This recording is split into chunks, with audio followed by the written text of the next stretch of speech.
Preview. You're listening to The Sizzle on Iron Skillet Radio and Iron Skillet Television. You know what it is. You know who it is. It's The Sizzle, baby. Back in the building, hotter than ever. You know who's here. I'm G SIZZLE. He's Jai SIZZLE. We are back in the building, and we are stronger than ever. You know how strong we are. We're so strong that you need to like, subscribe, and share. If you haven't done it, make sure that you hit that button. Hit it here, hit it there, hit it over there, hit it everywhere. Just make sure that you subscribe and get that when you hear the little doop, that's what you've done. That means you subscribe to the hottest content on YouTube. I said it, and I believe it, and it's going to be, I've spoken into existence. Guess what? You know, I'm so strong, I'm still in my morning clothes, and I have not hit the morning water. So I'm still night funk. That's how strong I am. That's how strong we are here at The Sizzle. We just keep it funky. You are flagrant, my friend. You are flagrant. You are as flagrant as the Chicago Bulls we're going to talk about in a second. But make sure, again, you like, subscribe, share, hit that button. Make sure you get the notification. Make sure that you're getting all this content. Hey, stick around for after the video, and you'll see some more content. Man, just make sure if you've got something to say, put a comment down below. Put a comment there. We like to see your interaction. If you got a video that you say, hey, Sizzle Brothers, I want you all to look at this, do that too. We can put it, just put it all down there. We can look at anything. We'll do it. We'll do it. We're those kind of guys. We're good guys.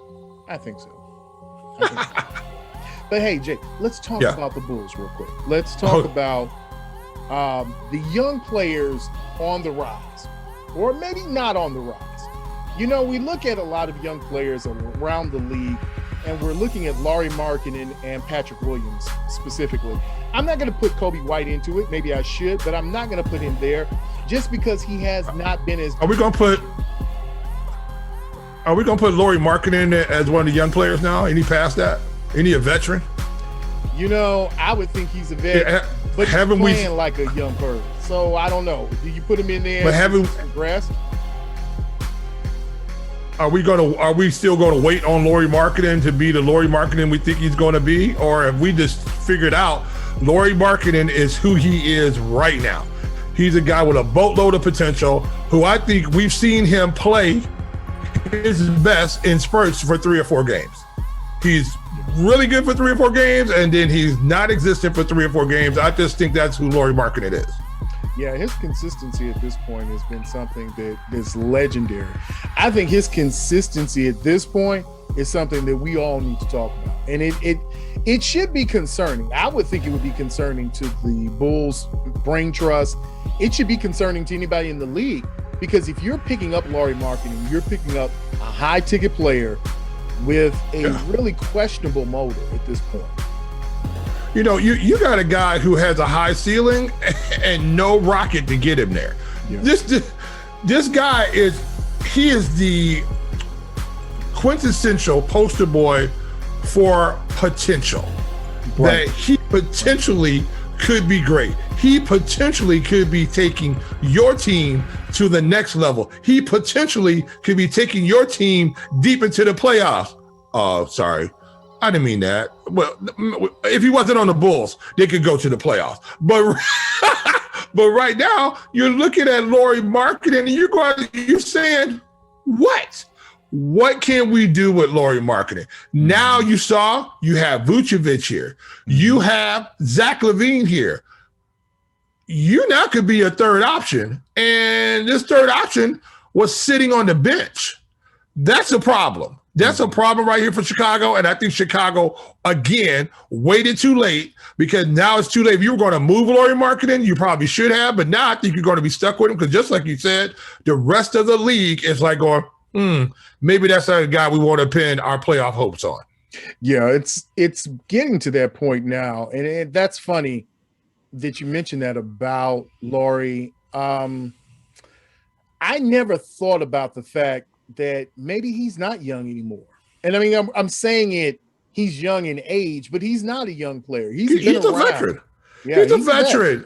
This guy's been around long enough that everybody's seen his game. We all been waiting for him to explode, and every once in a while, he gives you a Lauri Markkanen explosion. He looks a little bit like Dirk Nowitzki, the young Dirk. I'm not talking about old. I'm shooting off one leg Dirk and my knee hurting Dirk. I'm talking about the young Dirk who was putting it on people. Every once in a while, you see Lauri Markkanen be that guy, and then later on, now you see Dirk Nowitzki, no offensey, no defensey. You know what I'm saying?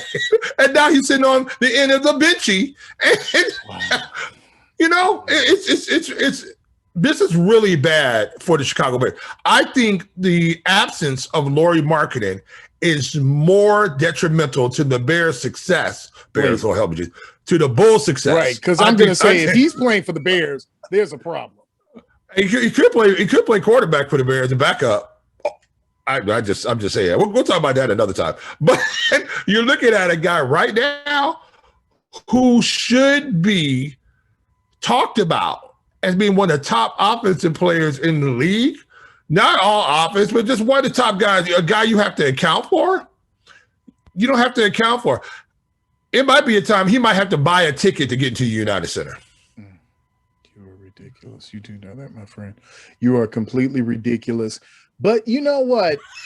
I will say this to one of your running points throughout the season. And I agree with it. I couldn't agree with it in season because I wanted a whole season to make sure before I condemn this young player, before I said that Patrick Williams probably would be best served playing somewhere else or on the bench, I wanted to see what could happen. But we're at this point now, Jay, where the only question I can ask is, will Pat have a resurgence next year? Because we're looking at a young player now. He's not even giving you double doubles. He's not. I don't know if he's in his own head. I don't know if his scheme is not right for him. I don't know what they saw that made them think with a fourth pick, we'll take a developmental forward. That right now you're even questioning, should he play small forward, power forward? Yeah, coming off, if he was coming off of one of those UCLA cuts and coming downhill, he would be a problem because he's huge. I mean, he's wide and he's strong, but right now you don't see any aggression out of him and no consistency. Is that just a function of him being young, or is this a function of maybe a wasted pick? Look, Thad Young, when he was in front of the camera the other day, and they asked him a question, what do the Bulls need to do next season to be better? And without hesitation, Thad Young said, Patrick Williams needs to continue to be aggressive. Now, that's strong. When he says continue to be aggressive, that's player talk going, he needs to ball out. He needs to start attacking the basket. We have seen Patrick Williams, when he does attack the basket, that we see flashes of what he may be. But I don't believe, and I said this before, and now I am never going to let him put on a pair of leprechauns ever again, that this guy is not aggressive enough to be a star in the NBA. He is not that guy. There's a reason why he sat the bench. He came off the bench at Florida. The reason why I think he came off the bench at Florida, because he's a guy who does not handle pressure well. And I think he realized really quick when LeBron was putting it to him, when you have other NBA stars were putting it to him, we have Giannis Capupo was putting it to him without fail. I mean, without fail. Yeah, they were giving just putting it on him. They were giving him now. Now he knows that's what's going to happen day in and day out. And you and I both know, G SIZZLE, that in the NBA, it don't take much. Once these guys figure out that you're a little soft, they're going to bring it to you because they don't mind embarrassing you, your mom, your parents, your fourth generation. They don't care and they're going to tell you about it. He ain't even been road hard yet. He ain't even been road hard. Everybody's been giving him a pass because he's such a nice guy. Now guys are can't wait. He's going to do what was the story? I want to say, I forgot who it was, but Michael Jordan walked into a locker room before a Bulls came into the other team's locker room. And he says, he goes, hey, who's guarding me tonight? And he said, that guy over there. He says, that's an easy 40 right there. And turned around and walked out. That's what they're going to start doing to Patrick Williams. They're going to look at Patrick Williams. That's the easy 30 night. And and this guy, another wasted pick for the Bulls. Another one. Yeah, another one. It's beginning to rack up. And now that you're looking at these picks, you're looking at the Wendell Carters, you're looking at Patrick Williams, you're looking at Kobe White, you're looking at regression instead of progression, because we're getting ready to talk about what's happening in the NBA right now, the playing games, how everything's moving forward with the playoffs. You're looking at players, and I asked you earlier off camera, we were talking about Rui Hachimura. Is this his freshman year or his rookie, or is this going into his second year? And you're looking at a player now who's giving you 20 points, close to 9 assists. He's giving you what you need so that you can put the foom fops on the team in the playoffs. You've got to have that. Yeah, you've got to have some consistency. You've got to have some aggression. There's a guy right now in the draft that I would think would be a better version of Patrick Williams, that if the Bulls had some kind of maneuverability, they could get him. And if they get into that 4th pick, there's some things right now. It's funny, Jay. We talked about your boy. We talked about the Ball brothers. We talked about what they do. So Charlotte missed it. Oh, Charlotte went, and they thought, I guess when they played Indiana, it was going to be a regular game. Don't worry about it. We got this. Yeah. We got another game. And they got the foom fops put on them.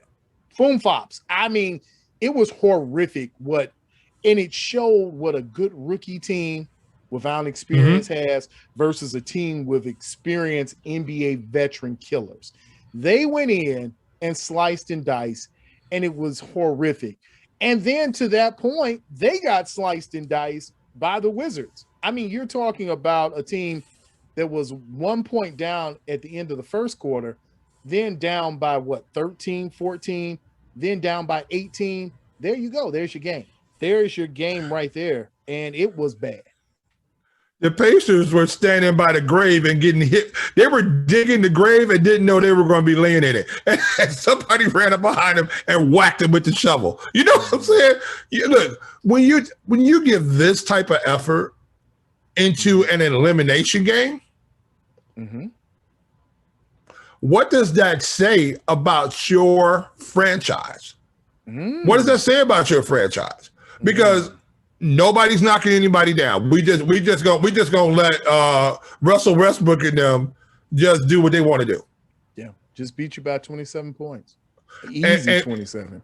And Russ is such an assassin, a triple double assassin, that he doesn't care if you're in pain, if you're laying down. Every time he walks by you, he's going to kick your dog. Yeah. That's what he's going to do. You need that type of guy on your team. And Russell Westbrook at the when they were getting trounced early in the year, Russell Westbrook got up in front of everybody, told the coach, hey, I got this meeting today, and told them in a lot of words that we cannot repeat right here because children maybe listen to this broadcast, that you bleeps, we are not going to miss the playoffs. And to his prediction and to his drive, a triple-double machine to his drive. Look, does anybody want part of the Washington Wizards? Do you really want them? Do you want any parts of Bradley Beal and Russ together on the same page? Because they could go and light you up for 80 themselves. I mean, you can see these two guys, if they get to coming downhill and get to attacking, they don't get into foul trouble early, this could be a major problem. And Bradley Beal could just stay healthy. That's been his biggest problem his whole NBA career. If he could just stay healthy, he and Russell Westbrook, man, that's nasty. I mean, you're talking about super fast, super quick, and guys who want to rip your heart out. That's what certain teams down there at the Madhouse on Madison, the Mushmouth House on Madison right now, the Marshmallow House on Madison. That's what they are, the Marshmallow House on Madison. We make s'mores right in the parking lot every day and just give you s'mores because that's what we're about. So yeah, it's been really good. I'm just glad to see Russell Westbrook in the hunt.